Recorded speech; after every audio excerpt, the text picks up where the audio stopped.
Week-end des sports. Week-end des sports, le rendez-vous de l'actualité sportive sur Radio Espoir.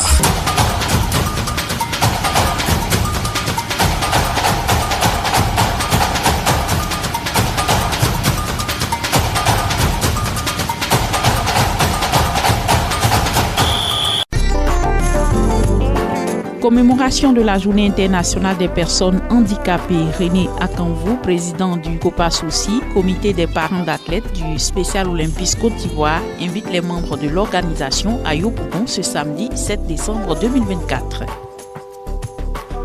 Le football ivoirien continue sa mue en profondeur. Des nouveaux partenaires injectent plusieurs millions de francs CFA dans Espidicia, club cher à Barthélemy Inabo. Le jeudi dernier a marqué un tournant décisif pour le club de football Espérance Sportive de Issia de Ligue 2 à travers la signature d'une convention qui met à sa disposition plusieurs millions de francs CFA. Et puis, la Confédération africaine de football a publié la liste des nommés dans les catégories féminines des CAF Awards 2024 à l'approche de la cérémonie prévue le 16 décembre 2024 à Marrakech au Maroc. Des précisions dans un instant. Amis sportifs, bonsoir. Heureuse de vous retrouver pour ce nouveau numéro de Week-end Sport. Présentation Céline Guesson et Hervé Beleg. La réalisation technique est assurée par Rachel Beda que nous saluons au passage.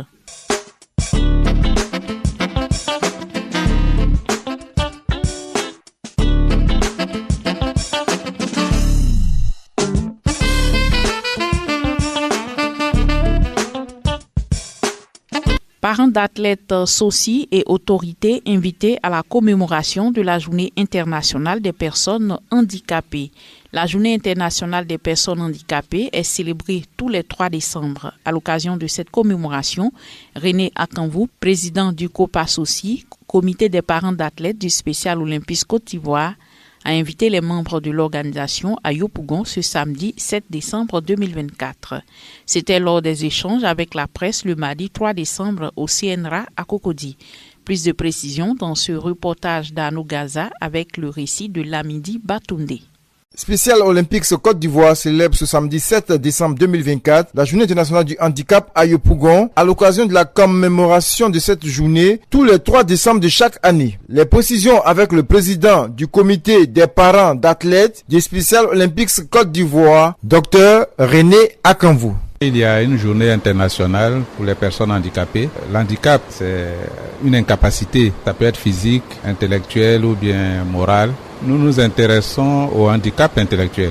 Donc, à l'occasion de cette journée qui est célébrée partout, les 3 décembre, la direction exécutive qui s'occupe des athlètes en situation d'handicap intellectuel et les parents que nous sommes avons décidé de célébrer cela. Ça sera fait à Yopougon le samedi 7 décembre au lycée des jeunes filles pour être dans le tempo de cette journée internationale dédiée aux personnes en situation de handicap. Cette journée sera marquée par une séance de fitness, des allocutions, des compétitions sportives entre les sous-programmes d'Abidjan et de Dabou, une conférence publique sur le thème la gestion du handicap en famille et en milieu scolaire. Dr René Akanvou.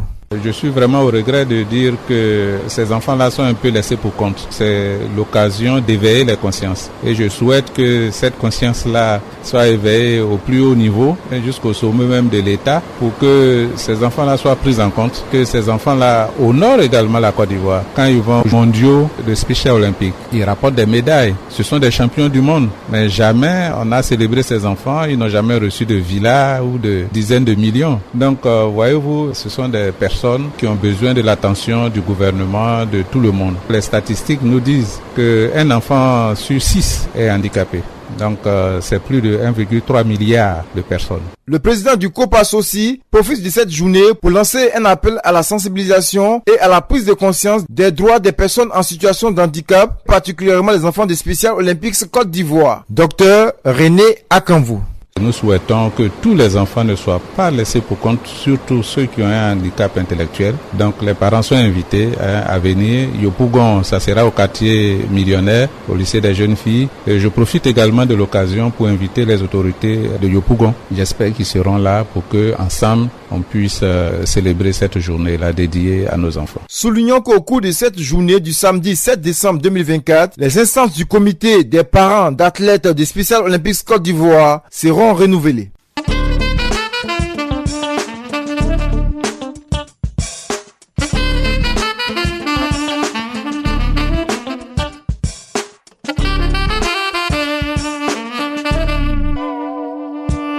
L'athlétisme africain a brillé lors des World Athletics Awards à Monaco le 1er décembre 2024 avec 3 représentants sur le podium mondial. Letsil Tebogo du Botswana, champion olympique du 200 mètres et médaillé d'argent au 4x400 mètres, a été sacré athlète masculin de l'année et athlète de l'année pour la catégorie piste masculine. Tamira Tola de l'Éthiopie, champion olympique du marathon, est élu athlète de l'année hors stade. Sambo Almayou de l'Éthiopie, championne du monde U20 du 3000 mètres steeple et classée 5e aux Jeux olympiques, est désignée étoile montante féminine. Une belle performance pour la Confédération africaine d'athlétisme dont les principaux responsables, le président Ahmad Kalkaba Malboum et le vice-président général Toué, ont célébré le sacre de Letsil Tebogo à Monaco.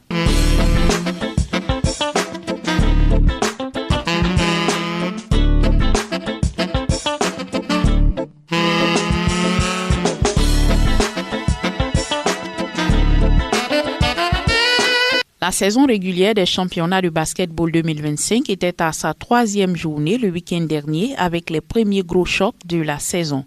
Voici le classement à l'issue de cette 3e journée de la phase aller. Chez les dames, FBA occupe la première marche avec 6 points plus 142, deuxième SOA 6 points plus 59, troisième NCA 5 points plus 77, quatrième GSPM 5 points plus 37, cinquième ABC 4.7, 6e CSAT, 4.21, 7e Indénié, 3.68 et 8e DCARO avec 3.219. Chez les hommes, JCA occupe le fauteuil de leader avec 6 points plus 52, suivi de SOA avec 6 points plus 41.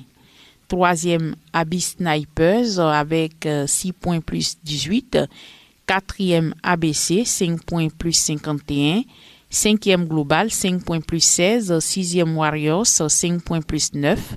7e ASA, 4 points moins 14. 8e Azur, 4 points plus 19.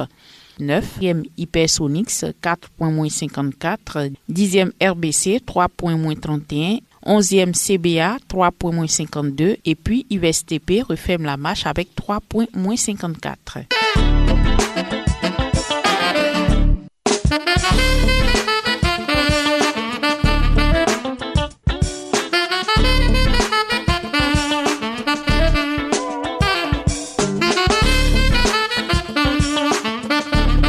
FIBA Afrobasket 2025, le Mali, candidat sérieux pour organiser la 2e fenêtre qualificative. Après avoir participé à la première fenêtre des qualifications de l'Afrobasket 2025 au Sénégal, le Mali affiche son ambition, accueillir la 2e fenêtre prévue en février prochain. Actuellement 3e de son groupe, une position suffisante pour décrocher une qualification. Le Mali ne se contente pas de ce rang. Le pays vise désormais la première place ou au minimum le statut de dauphin. L'organisation de cette fenêtre en terre malienne pourrait être un atout stratégique. Jouer devant son public permettrait aux joueurs de se transcender et de livrer des performances à la hauteur des ambitions nationales. Selon une source bien informée, la candidature du Mali a été très bien accueillie par les instances compétentes. Toutefois, aucune décision officielle n'a encore été prise. Malgré l'absence d'une confirmation officielle, tout semble indiquer que le Mali est le favori pour abriter cet événement. Si cette candidature est validée, cela pourrait représenter un tournant décisif pour les Aigles du basket dans leur quête de suprématie dans la poule. Le rendez-vous du mois de février sera donc déterminant tant pour l'organisation que pour les ambitions sportives du Mali. Affaire à suivre.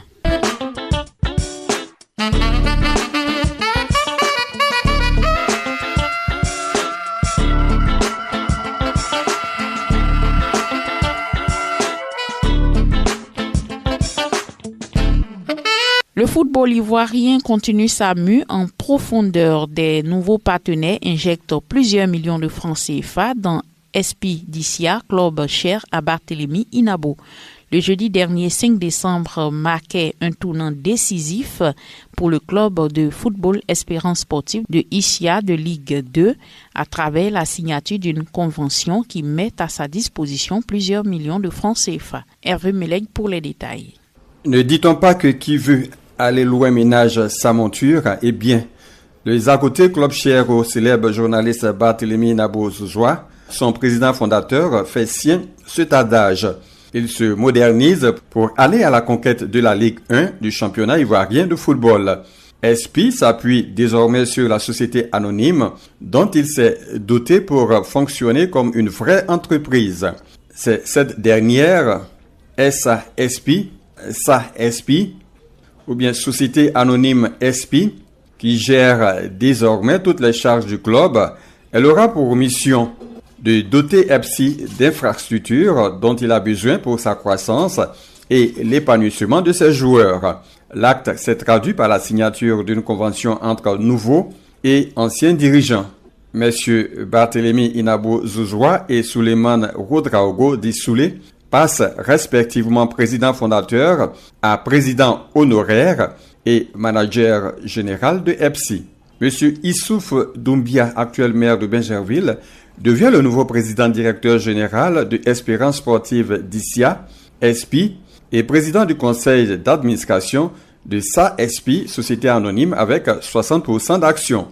Monsieur Niaoré Siaba Georges est nommé directeur général adjoint de la nouvelle société SAEPSI. La convention porte sur plusieurs millions de francs CFA injectés par les nouveaux dirigeants dans le club. Dans les jours qui viennent, un bus climatisé sera mis à la disposition des joueurs et de l'encadrement technique. Il est prévu la construction de vestiaires et autres commodités pour faciliter l'homologation du stade d'Issia en vue de permettre à EPSI de jouer ses matchs à domicile. Il faut noter que l'équipe joue ses matchs actuellement au stade Victor Biakaboda de Gagnoua. De même, SP sera doté d'un club house bâti dans la ville d'Issia. Un grand mouvement de recrutement sera lancé pour ce mercato de décembre 2024. Alors que le siège de EPSI demeure à Issia, ville où la jeunesse se l'est appropriée et lui voue quasiment un culte corps et âme, un bureau annexe sera ouvert à Abidjan pour le bon fonctionnement de ses activités. Tous les salaires du personnel seront virés et les joueurs bénéficieront d'un environnement propice.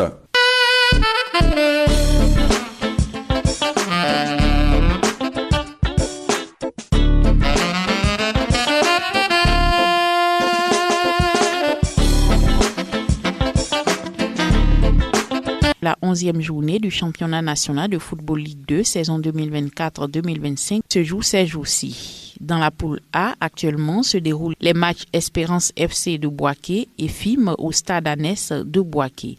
SP Ishiawazi au stade Biakaboda de Gagnoua et Yamsoukro FC ES WAC au stade du lycée scientifique de Yamsoukro. Demain à 15h30, AJFC accueillera Donkoff FC au stade Biakaboda de Gagnoua et puis lundi, Africa Sport reçoit ES Abouville au stade Robert Champrou de Makori. Dans la poule B actuellement, Sewe Sport de San Pedro reçoit Leader Sporting Club sur ses propres installations au stade Auguste Denise de San Pedro et US Fermier est face à RFC d'Aboasso au stade Abinan Pascal d'Agni Bilecro. Demain à 15h30, c'est au Boisflé, Croisira Sporting Club de Gagnoua au stade du lycée scientifique de Yamsoukro. US Kyologo sera face à Siroko FC au stade régional de Korogo et OFC Adiaké rencontrera US Bafing au stade municipal d'Adiaké. Retrouvons Hervé Meleg pour parler des résultats et classements de la 11e journée du championnat national de football Ligue 1 saison 2024-2025. Championnat ivoirien de football Ligue 1, 11e journée. Nous vous donnons les résultats. Lys Sassandra a battu Denglé 1-0.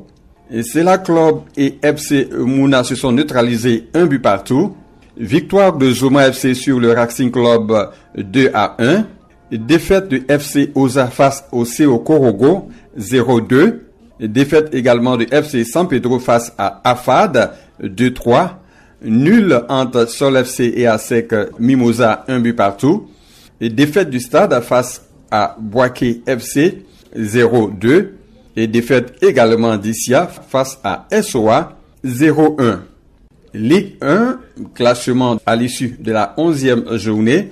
Le premier AFAD, 27 points plus 13. Deuxième Stella Club, 19 points plus 5. Troisième Stade d'Abidjan, 19 points avec un match en moins. Quatrième Lys Sassandra, 17 points plus 3. Cinquième FC Mouna, 17 points plus 2. Sixième ASEC Mimosa, 16 points plus 1. Septième Zoma FC, 16 points. Huitième SOA, 14 points, moins 1. Neuvième FC San Pedro, 13 points plus 3. Dixième Boaké FC, 13 points. Onzième Sol FC, 12 points plus 2 avec un match en moins. Douzième As Denguélé, 11 points, moins 2. 13e Iska, 11 points, moins 1 avec un match en moins. 14e Oza, 10 points, moins 4. 15e Siokorogo, 8 points, moins 9 avec un match en moins. Et 16e RCA avec 6 points, moins 1. Suite des résultats partiels, 12e journée, Ligue 1. Défaite de l'As Denguélé face à Zoma FC, 1-2. Large victoire de San Pedro face à Boaké FC, 0-6. Défaite également de Siokorogo face au Stella Club d'Adjamé, 1-4. Mouna FC et Iska, nul, 1 but partout. Pour les prochains matchs, on aura Soa contre Sol FC d'Abobo. Le Racing Club d'Abidjan sera face à FC Ouza. Et un match en retard, on aura Asfad Plateau contre Stade d'Abidjan. Et l'ASEC Mimosa sera face à Lys Sassandra.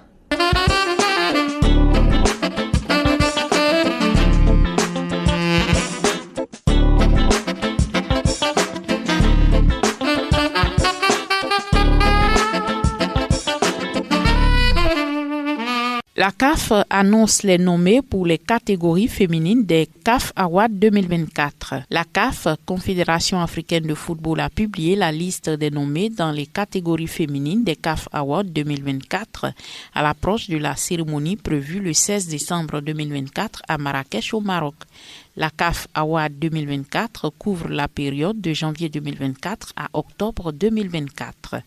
5 joueuses remarquables ont été sélectionnées pour concourir pour le titre de joueuse de l'année, parmi lesquelles les sœurs Tabita et Tanwa Chawenga du Malawi, ainsi que Sana Msoudi du Maroc, Chiamaka Nadozi du Nigeria et Barbara Banda de la Zambie. Cette année, les nommés illustrent l'excellence du football féminin à travers le continent et leurs performances remarquables au niveau des clubs et des sélections nationales. La catégorie gardienne de l'année met en lumière 5 portières exceptionnelles, tandis que la catégorie joueuse interclub de l'année célèbre 5 joueuses qui ont brillé lors des compétitions continentales.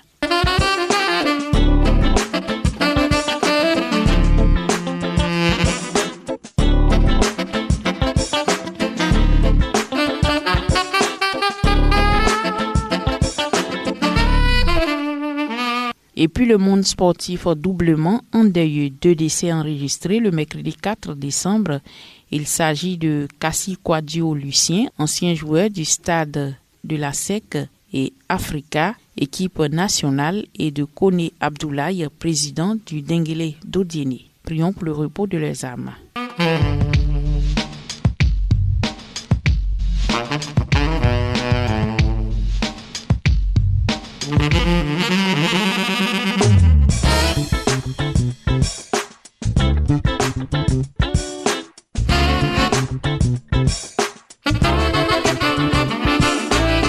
Ainsi prend fin ce numéro de Week-end Sport présenté par Céline Guessan en collaboration avec Hervé Meleg et Arnaud Gaza, membres de l'équipe de production de ce magazine consacré à l'actualité sportive. Merci de nous avoir suivis. C'était Week-end Sport, votre rendez-vous de sport sur Radio Espoir.